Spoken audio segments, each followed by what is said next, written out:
নমস্কার বন্ধুরা, মেঘার সাথে বাঙালিয়ানার আরও একটি পর্বে আপনাদের সবাইকে স্বাগত। আজ আপনাদের সাথে শেয়ার করছি নিরামিষ ঝিঙের একটা অপূর্ব রেসিপি। গরম ভাতের সাথে খেতে এটা জাস্ট দুর্দান্ত লাগে। এই প্রিপারেশনটার নাম হলো বাহারি ঝিঙে। বানানো ভীষণ সহজ আর খুব তাড়াতাড়ি এটা তৈরি হয়ে যায়। তাহলে চলুন ঝটপট রেসিপিটা দেখে নেওয়া যাক। প্রথমে আমি এখানে হাফ টিস্পুন কালো সর্ষে এবং 1 টেবিল স্পুন মতো পোস্ত একসাথে বেটে রেখেছি একটা বাটিতে।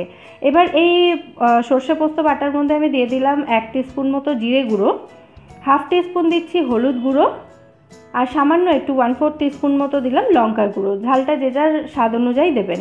আর পোস্ত আর সর্ষেটা বাটার সময় কিন্তু আমি ওর মধ্যে লঙ্কা দিইনি। খুব ভালো করে এই সমস্ত মশলাগুলোকে একসঙ্গে মিশিয়ে নিলাম। এটা আমরা পরে তরকারিতে ব্যবহার করব। এবার একটা কড়াই গরম করে তার মধ্যে আমি 2 টেবিল স্পুন মতো সর্ষের তেল দিয়ে দিলাম। তেলটা ভালো করে গরম হয়ে গেলে ওর মধ্যে দিয়ে দিলাম একটা তেজপাতা এবং একটা শুকনো লঙ্কা 2 টুকরো করে। এগুলো একটু ভেজে নিতে হবে। তারপর এর মধ্যে দিয়ে দিলাম আমি কেটে ধুয়ে রাখা ঝিঙেটা। আমি এখানে 500 গ্রাম ঝিঙে নিয়েছি। আর এবার ঝিঙেটা দেওয়ার পর হাই ফ্লেমে রেখে এটাকে ভালো করে ভেজে নিতে হবে। গ্যাসের ফ্লেম লো করলে কিন্তু ঝিঙে থেকে জল ছেড়ে যাবে।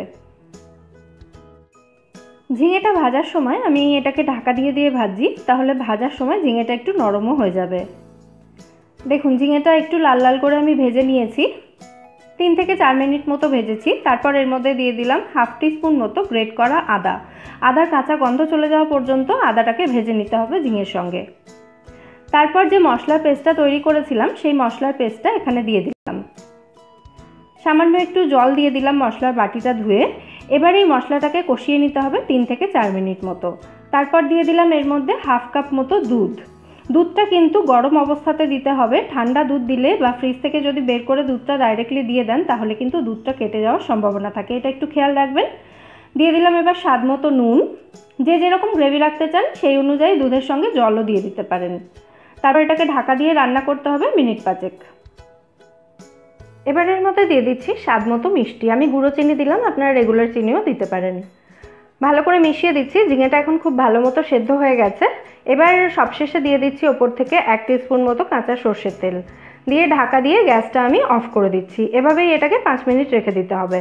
আর ঝিঙেটা ভেজে নেওয়ার পর কিন্তু গ্যাসের ফ্লেমটা আর বাড়ানো যাবে না, মিডিয়াম ফ্লেমেই রান্নাটা করতে হবে। আমাদের ঝিঙে বাহার এখানে একদম রেডি।